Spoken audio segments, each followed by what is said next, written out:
is worthwhile unless you take risks. Nothing.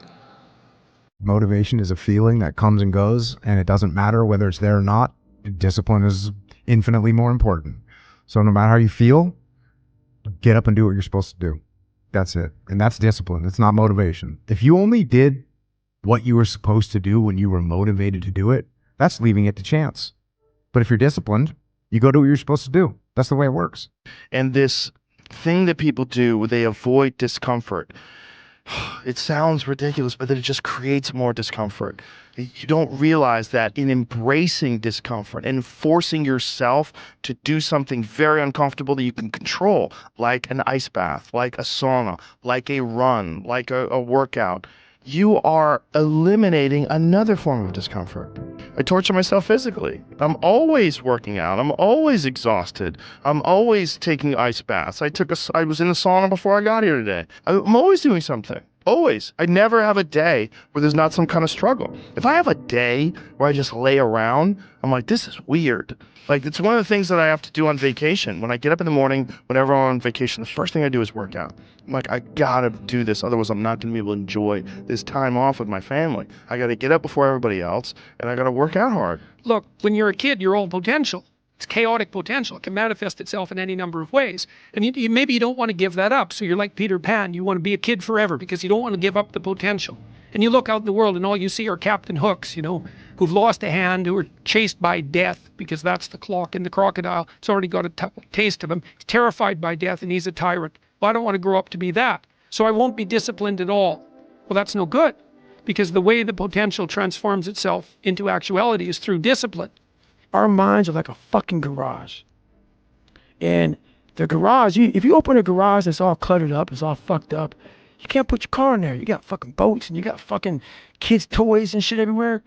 But if you organize that fucking garage and you put everything in its rightful spot, you can put that car in there. You can put two cars in there. You can put bikes in there.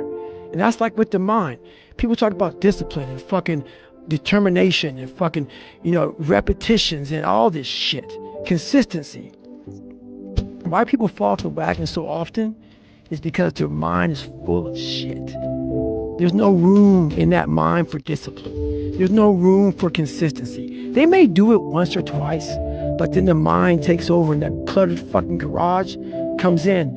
And then it's like a circuit breaker, man. A circuit breaker just overloads and fucking sparks. And our minds, that's our mind, man. It's like a fucking circuit breaker that has so much shit in it, you keep on loading it, you can't put any more into it. Clearing space in your fucking mind so that you have room for all those disciplines. Waking up early, taking those, because they do mean something. But we don't get to that fucking dark matter that is keeping you from clearing out that mental garage. When you feel like giving up, don't. When you're thinking about giving up, don't. When it look like you ain't gonna make it, keep going. When they tell you you can't, come on, man, who are they? When they tell you you're not gonna make it, don't believe them, man. Don't believe them. You got to be relentless. Don't give up. Don't give up. Stay in it. Stay focused. Quitting guarantees the failure. Once you quit, it rules out any chance of succeeding. The mere waking up every day, putting the next foot in front of the next foot, at least keeps you in the game. But you can choose in the midst of all of this that's going on to be happy in spite of life's challenges. See, a lot of us, because of our limited vision of ourselves, a lot of us who begin to focus on problems and enable them to overwhelm us, we begin to think that we have no options. We begin to believe that there's no way out. Well, guess what? There's always a way. Where there's a will, there's a way. We have two primary choices in life. We can either accept conditions as they exist, or we can take the responsibility to change them. See, a lot of people want to exempt themselves from taking responsibility. All they want to do is talk about the problem. Every time you see them, they'll tell you their story over and over and over and over again. No, no. You want to take responsibility for your life. I got me here, I can get me out of this. And I'm getting out. I'm not going to be a volunteer victim. I'm unstoppable. This will not get me down. You've got to make those kind of declarations to yourself.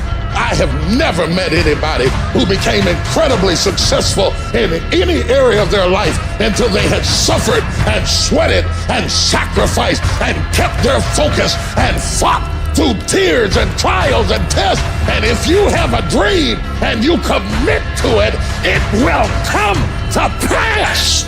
You must have patience and engage in consistent action. We live in a world, ladies and gentlemen, where people want instant gratification. They want it right now. No, it's simple, but it's not easy. It's a system that if you work the system, it works if you work it. But make no mistake about it, it's hard. And you are the determining factor.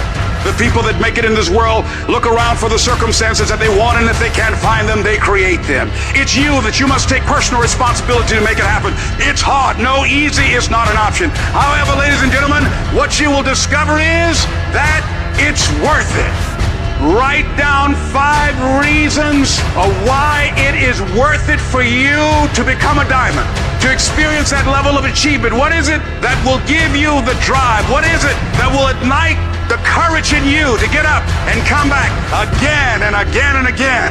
How is it that you would be able, what reasons that can tap in to that deep down feeling that goes to your gut, that no matter how many times you get knocked down, that you're coming back?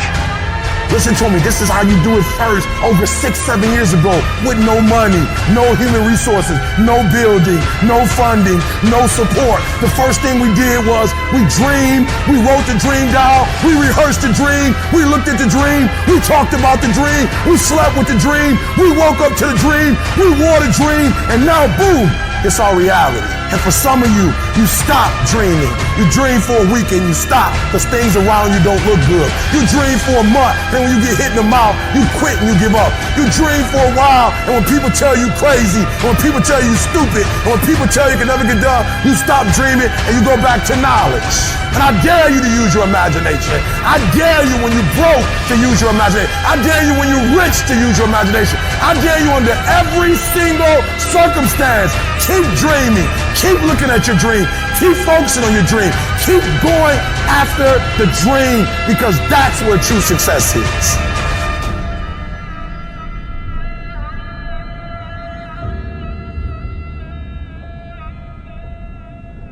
I understand it will never be easy. I understand that I got to work, but I will not give up.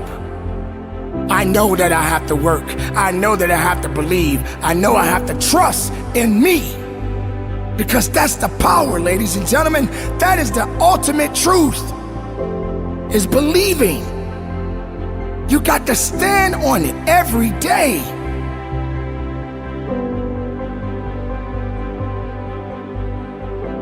Tomorrow does not belong to any of us.